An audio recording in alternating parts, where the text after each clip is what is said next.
We are now on the third way of solving quadratic equation. Today, I will be teaching you how to solve quadratic equation by completing the square. For today, we will be having several activities before proceeding with the lesson.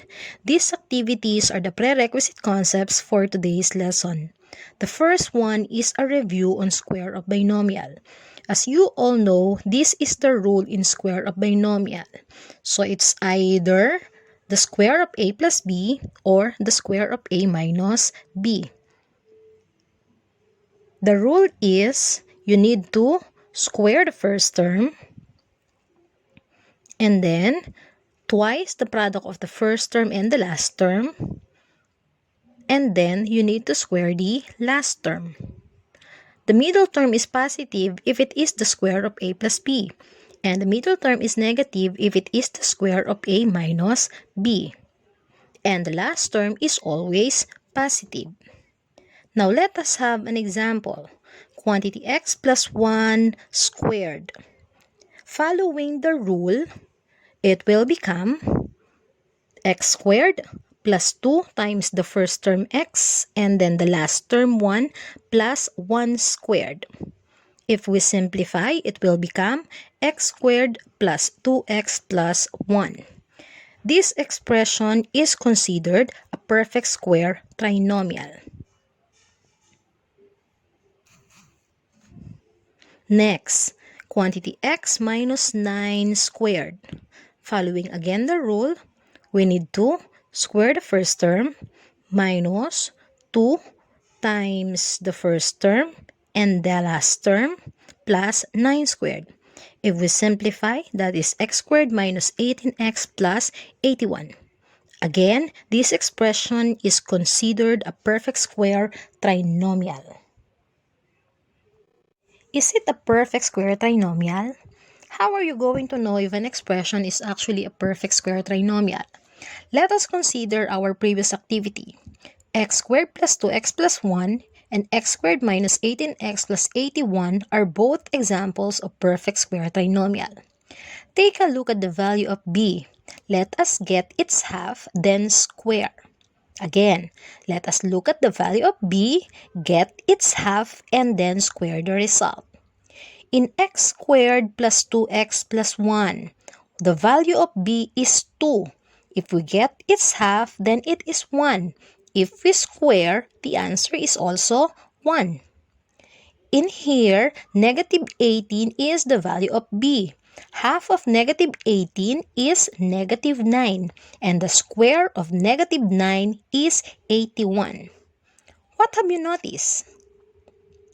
Yes, the square of the half of b is actually equal to the value of c.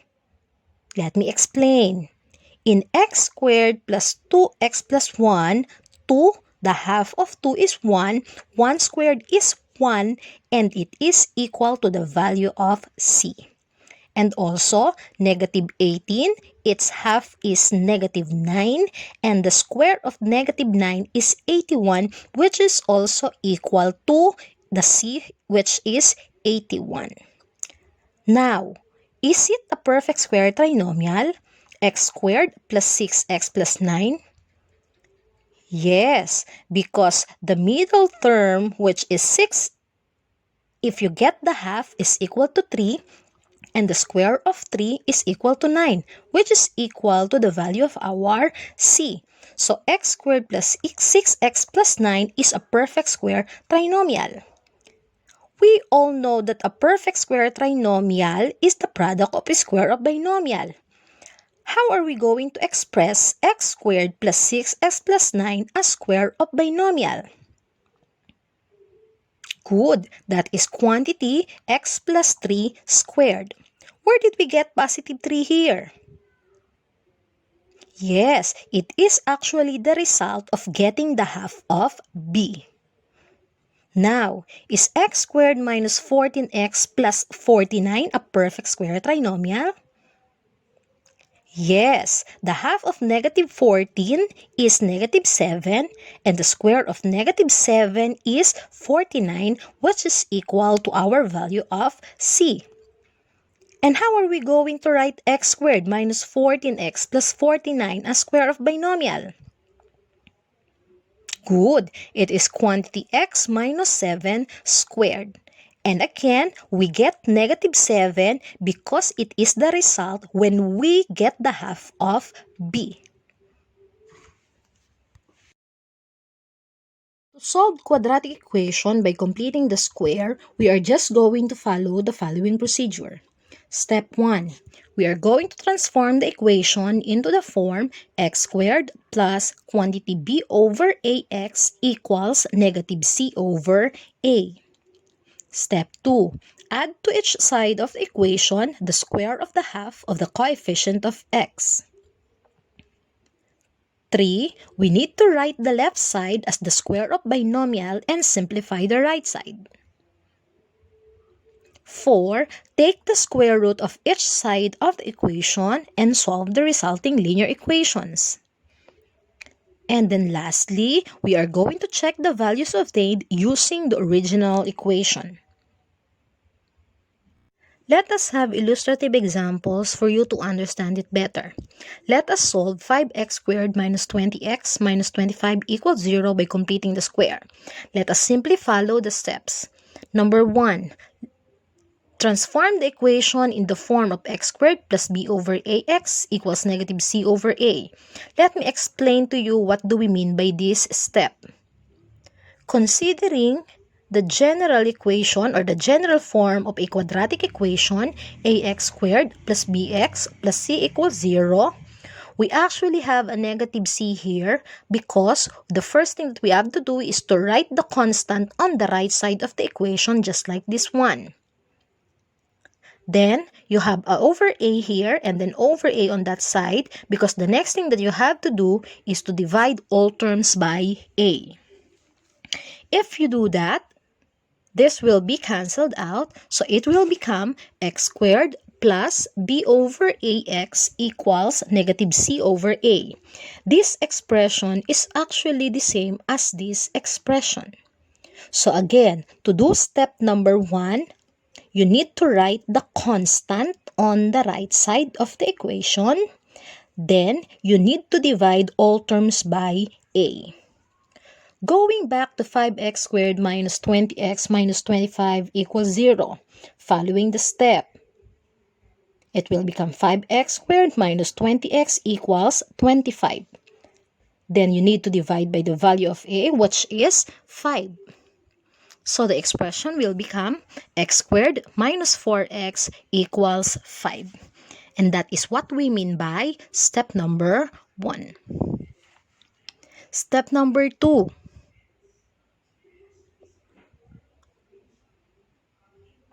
Add to each side of the equation the square of the half of b. In this expression, the value of b is negative 4. So we are going to get the half of negative 4 and that would be negative 2. Then we are going to square, then the answer is 4. We are going to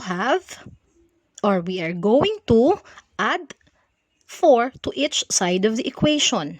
It will become x squared minus 4x. We just add 4. And then 5. We are going to also add 4 on the right side. That is step number 2.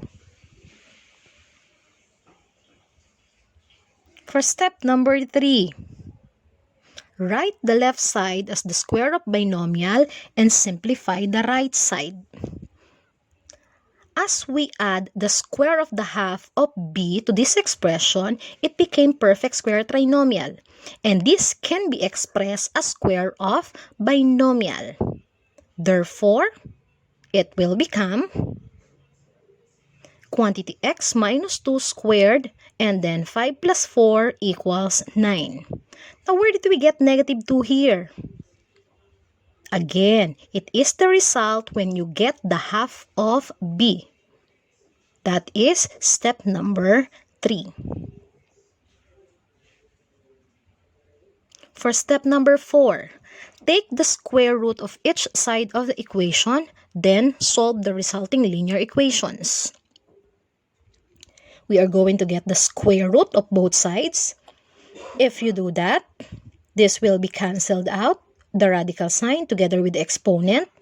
So we will be having x minus 2 equals, the square root of 9 is positive and negative 3.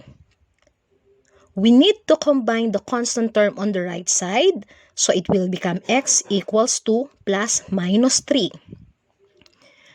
For x sub 1, we are going to take the positive root, so we have 2 plus 3 is 5, and x sub 2 will take the negative root, so 2 minus 3 is negative 1. That is step number 4. Lastly, we need to check if the values that we obtained are correct.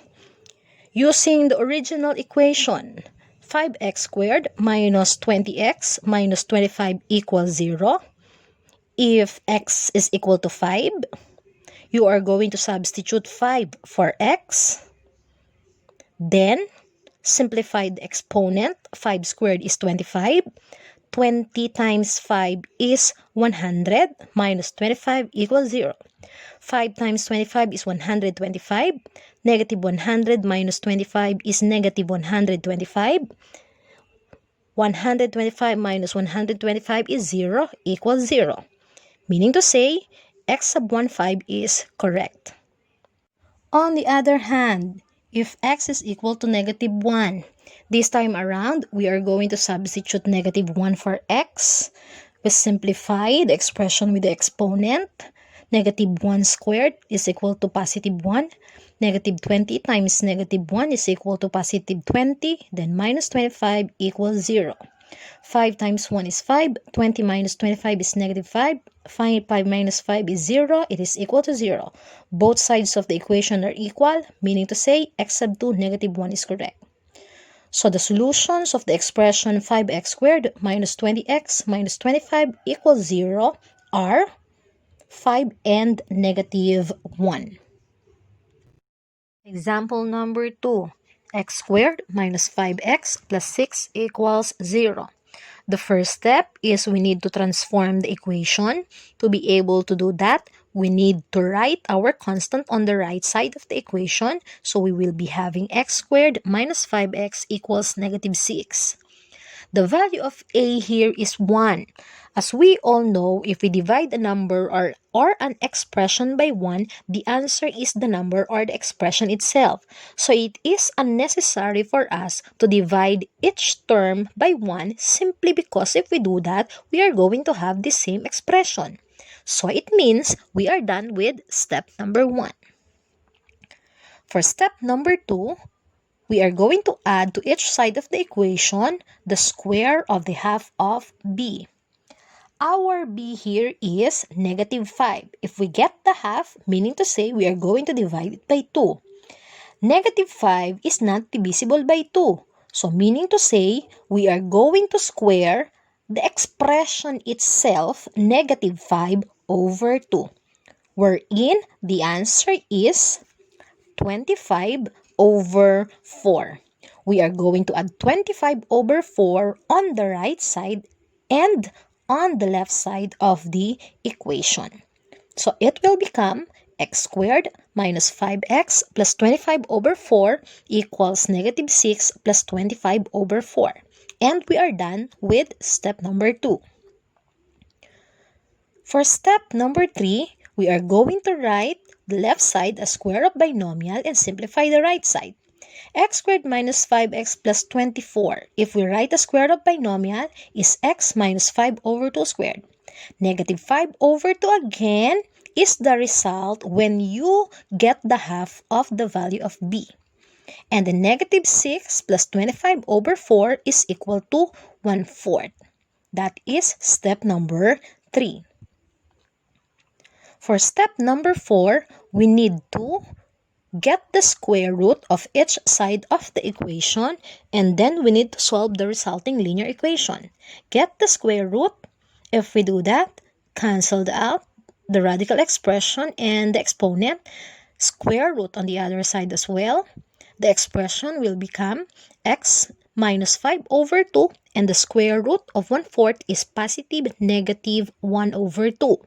We need to combine the constant on the right side. So we will be having x equals 5 over 2 plus minus 1 over 2. To get x sub 1, we are going to take the positive root. So 5 over 2 plus 1 over 2. These are similar fractions. So you just add the numerator and copy the denominator. It will result to 6 over 2. If simplified, it will be equal to 3. For x sub 2, we are going to take the negative root. So you have 5 over 2 minus 1/2.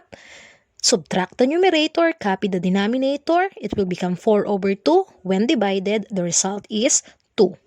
That is step number 4.